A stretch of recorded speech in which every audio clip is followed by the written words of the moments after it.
Assalamualaikum warahmatullahi wabarakatuh. Perkenalkan, nama saya Aspira dengan NIM L0211811002. Baiklah, pada kesempatan kali ini saya akan menjelaskan sebuah paper dengan judul Upaya Mengurangi Timbulan Sampah Plastik di Lingkungan. Adapun pendahuluan dari paper ini yaitu pengelolaan sampah di Indonesia masih merupakan permasalahan yang belum dapat ditangani dengan baik. Kegiatan pengurangan sampah baik di masyarakat sebagai penghasil sampah maupun di tingkat kawasan masih sekitar 5%, sehingga sampah tersebut dibuang ke tempat pemrosesan akhir atau TPA. Sementara lahan TPA itu sangat terbatas. Komposisi sampah terbesar di TPA selain sampah organik yang sebesar 70%, terdapat juga sampah non organik, yaitu sampah plastik sekitar 14%. Berdasarkan data dari Kementerian Lingkungan Hidup dan Kehutanan bahwa total jumlah sampah Indonesia di 2019 akan mencapai 68 juta ton dan sampah plastik diperkirakan akan mencapai 9,82 juta ton. Dan hasil penelitian Jena Cemdek 2015 menyatakan bahwa Indonesia berada di peringkat kedua penghasil sampah plastik ke laut yang mencapai sebesar 187,2 juta ton. Adapun latar belakangnya yaitu permasalahan sampah di Indonesia merupakan masalah yang belum terselesaikan hingga saat ini. Sementara itu, dengan bertambahnya jumlah penduduk, maka akan mengikuti pula bertambahnya volume timbulan sampah yang dihasilkan dari aktivitas manusia. Komposisi sampah yang dihasilkan dari aktivitas manusia adalah sampah organik sebanyak 60-70% dan sisanya adalah sampah non-organik sebanyak 30-40%.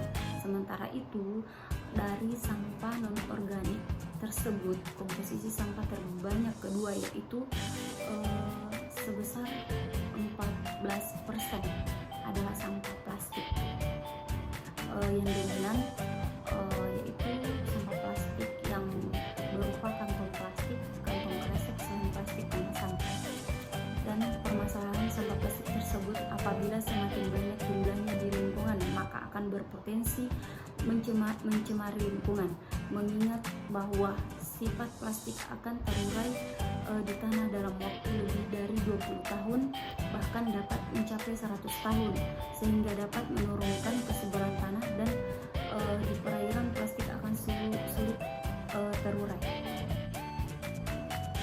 Adapun permasalahannya ada dua, yaitu tercemarnya tanah, perairan, dan mengganggu makhluk hidup, di mana jika plastik sudah mencemari lingkungan, maka racun-racun dari partikel-partikel plastik yang masuk ke dalam tanah akan membunuh hewan-hewan pengurai di dalam tanah seperti cacing dan makhluk hidup lainnya yang ada di tanah.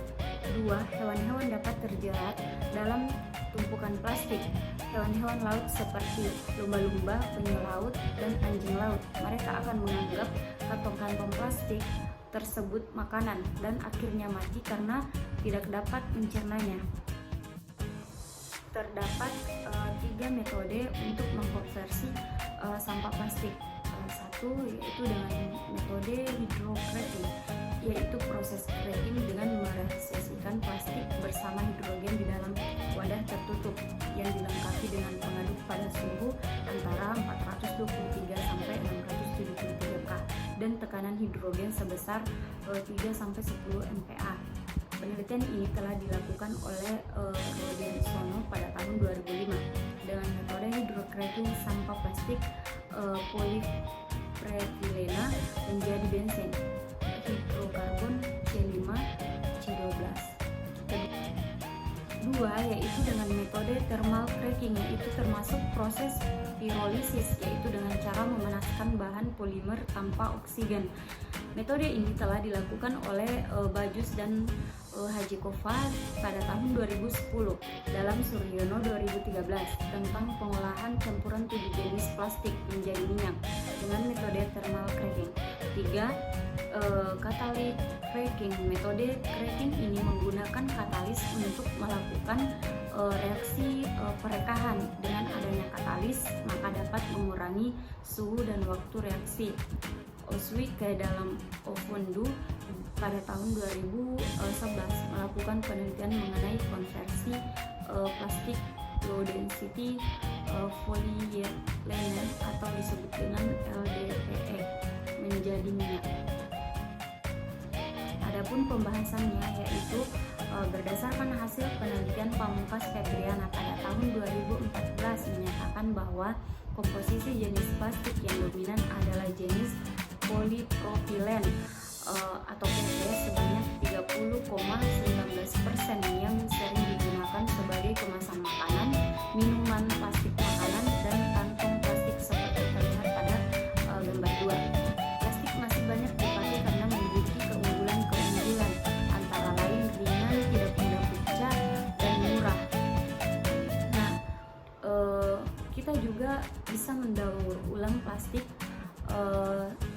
sesuai dengan jenis kode. Bisa dilihat pada gambar 1 kode jenis plastik. Untuk mengurangi sampah-sampah yang ada di Indonesia, kita bisa mendaur ulangnya dengan mengumpulkan sampah-sampah yang ada di Indonesia atau di kawasan-kawasan tertentu dengan kode-kode sampah yang masih bisa didaur ulang.